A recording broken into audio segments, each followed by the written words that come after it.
All right, guys. So I'm going to do a quick comparison between LG V40, OnePlus 7 Pro, and OnePlus 5 phones. So three generations in the past 3 years. So this one is the latest one with Snapdragon 855 processor. This one has Snapdragon 845, and this one has Snapdragon 835. But both OnePlus 7 Pro and OnePlus 5 phones have 8 GB of RAM, while V40 has only 6 GB of RAM, which obviously makes me struggle. I'm sure that most of you may not be using the entire 6 GB of RAM also, but in my typical usage, I keep on struggling even sometimes with 8 GB of RAM as well. So quickly, I start with power on test. So I'll do a power on test between V40 and OnePlus 7 Pro. Now OnePlus 7 Pro has a typical issue of, when we do a, I won't say it's an issue. It's basically a feature so that you don't accidentally power it on. So when you press and hold the power button to power on the OnePlus 7 Pro, it takes about 10 seconds. So you have to press and hold steadily for 10 seconds to power on the OnePlus 7 Pro, and only 2 seconds on V40, and probably 3 to 4 seconds on OnePlus 5. So that way, most probably the OnePlus 7 Pro might be the slowest to start because of that feature. So because it adds up another 8 seconds or so as compared to a V40. So V40 is actually very good at powering on. So let's start. So I press and hold both OnePlus 7 Pro and V40 simultaneously together. So I start. 1, 2, 3. V40 started.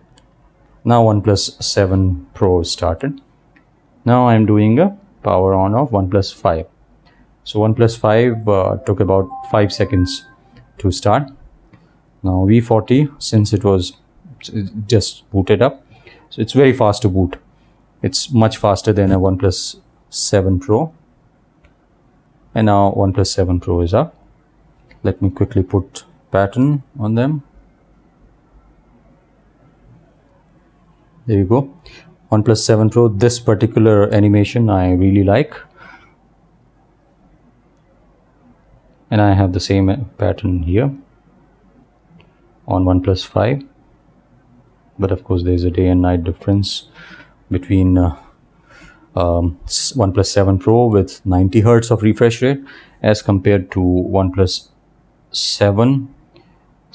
5 with 60 Hz of display. Same goes with LG V40, but since V40 has a 2K, or rather I would call it as a 3K, because the resolution is 3120 by 1440, same as OnePlus 7 Pro, except for the notch on V40. I actually prefer a V40 display because of sharper display, smaller and sharper display, and probably a better quality display than a OnePlus 7 Pro. I'm sure all of you may not agree to it, but after using both of them together for quite some time, for several weeks, I would conclude that the V40 display is better, even though it is not entirely inky black. You don't actually see any kind of gray. It's completely pitch black, but of course it's not inky black as compared to OnePlus 5 or OnePlus 7 Pro or any other phone like Samsung Galaxy S6 with glass based subtract for the OLED panel. So OLED has to be OLED is just a wafer, so it needs to be pasted onto a subtract. So LG uses POLED, which stands for plastic OLED. So since it is on a plastic display, plastic is not so transparent, so it's more translucent as compared to a glass. Glass has almost 100% transparency. Plastic is slightly less than 100%. Because of that, there are some reflections on V40 which compromises its black levels in certain screens where you don't have entire screen dark. So it does have a slightly bloomy effect because of the reflections, because of the translucent nature of the plastic. But probably V40, because of plastic based substrate, might be more durable as compared to any other phones with glass based substrate.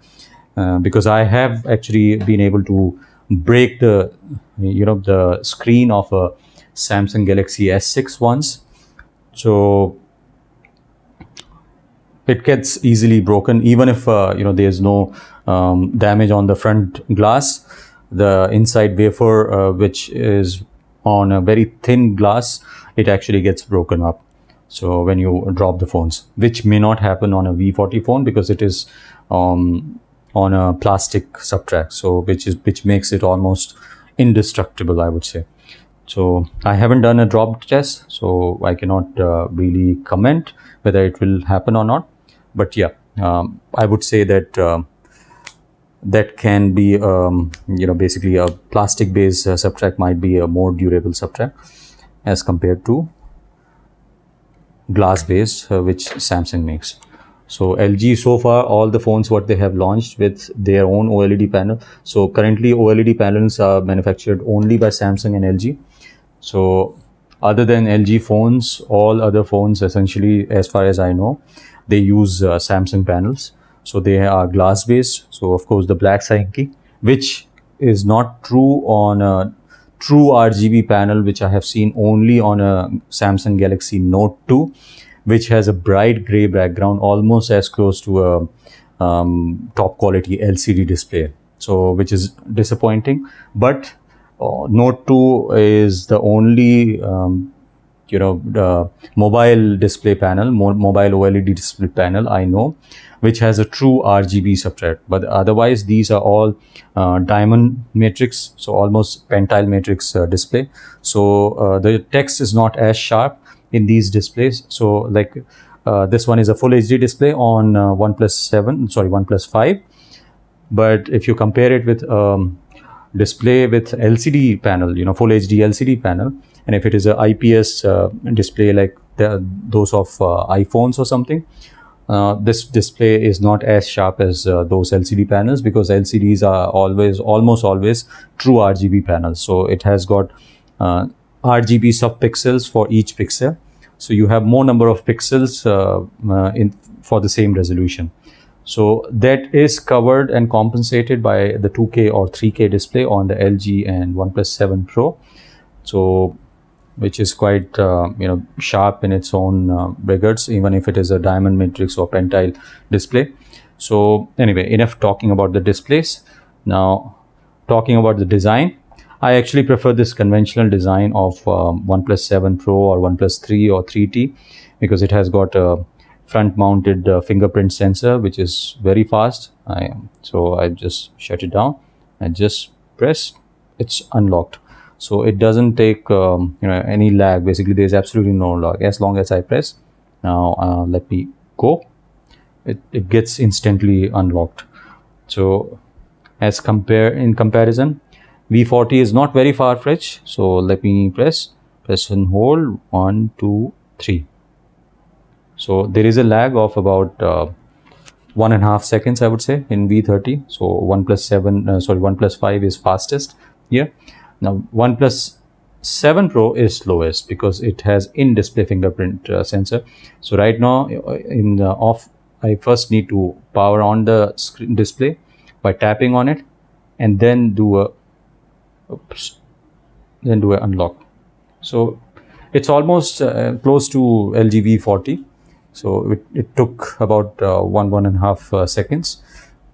But yeah, OnePlus 5 in this records, it's fastest, instant unlocking without any issues.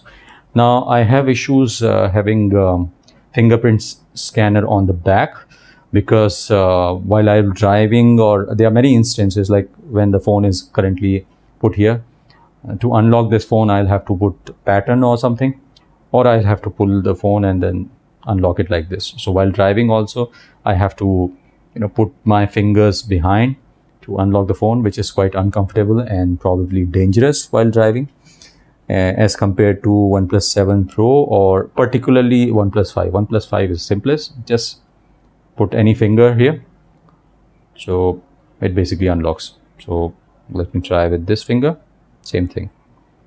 As soon as I touch, instantly it unlocks. There you go. All right, so in terms of unlocking, I think probably one V40 and OnePlus 7 Pro are slowest. Let me try once again. Probably right now I'm seeing that OnePlus 7 Pro might be slightly faster than V40. Maybe it is taking less than a second. Let me try with V40 once again. 1, 2, 3. It is unlocking immediately as soon as I'm tapping it.